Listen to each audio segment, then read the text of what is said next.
There are very few movie genres that I don't like or I won't watch. In fact, there's really only one, and that's the horror genre. It's not that I don't like suspense. I love suspense. Alfred Hitchcock is my favorite director. I love the Hitchcock movies. But there's something that happened with the Friday the 13th while I was growing up, and some of the other Halloween movies. Just that horror genre started to be birthed, Nightmare on Elm Street, that kind of stuff, that I just never understood. While all my friends were like giddy about the way people were, getting killed and slashed, and the gore and the splatter and all that kind of stuff, I just went, really? That's just kind of disgusting to me. So I never got it. And so therefore I really don't ever see horror movies. That's what makes it really interesting that I'm reviewing the new Fright Night movie, because it is directly a horror movie. But there were two reasons I felt compelled to watch it. Number one was that a lot of people were telling me it was actually pretty good. And the second one was a guy named David Tennant, who I fell in love with through the show Doctor Who. He played the Doctor for a couple of years. And was just a blast to watch, and is a fun actor, and I love him.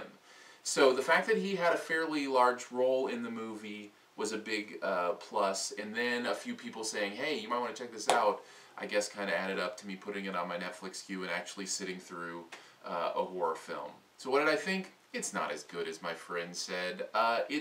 Again, that may come back to the genre thing, but it is pretty stereotypical fare for my understanding of what a horror movie is. The bad guy is introduced, the people go after the bad guy in whatever way they can, there are rules to the situation, the bad guy kills people in gross and gory ways, and then eventually the bad guy gets his comeuppance. I hope I didn't spoil it for you. That's how horror movies work. This one specifically is about vampires, or a certain class of vampires, I guess. And I guess there is something to be said for the main kid's performance. I say kid, older teenager.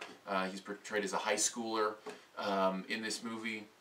His performance was pretty decent. I do like Colin Farrell, who played the vampire, the main bad guy.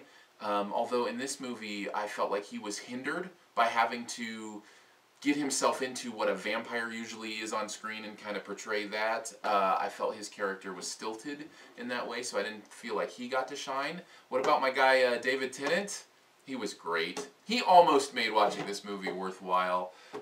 He was fun. His character actually was very similar to the way he played the Doctor, although a very different character. I enjoyed his performance. It was probably one of the only things about this movie I enjoyed. And to say I even enjoyed a horror movie a little bit, I guess is a win for them, because for the most part, you show me a horror movie and I'm going to come away going, no, I don't like it, I don't want to see it, and I would never tell anybody else to see it. But as far as the case of Fright Night goes, there's a little bit of room to say maybe there was some good stuff in there, but not much to make it worth seeing again, that's for sure.